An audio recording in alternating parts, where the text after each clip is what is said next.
Sajngai nanga ba pidon Ki jing sniu ki ker sau do Berthei badap tang jing sniu Sajngai pidon ngas ngo nhiều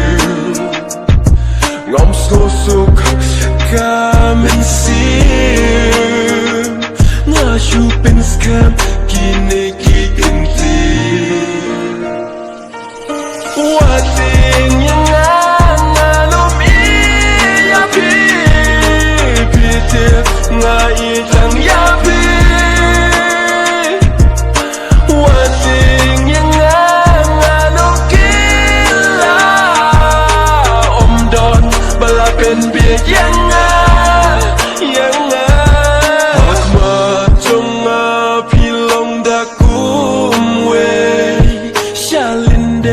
Pilong da kumwe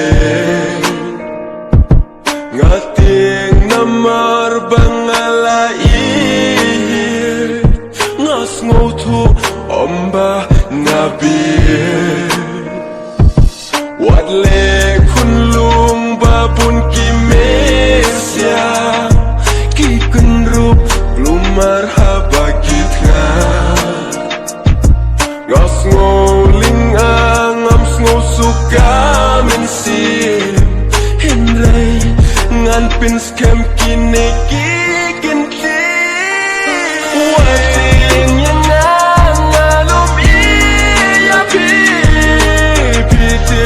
nga itang ya pi Wating yang nga lukila Om don balapen biya yang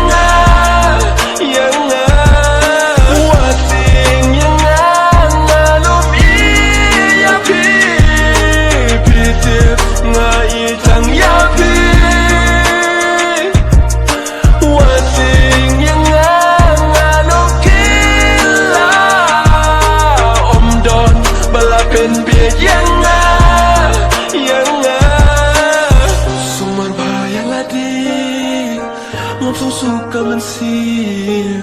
Sumar bahaya ladi namar ngasngoti Pidon sajingai ngasno kuslai Ngam kwa pinjingai lano bayet piluan pa Wadle kunlung babun kimesya Kikun rup lumar habagitnya Ngoling ngam snow suka men sim Henry ngan pin scam kine ki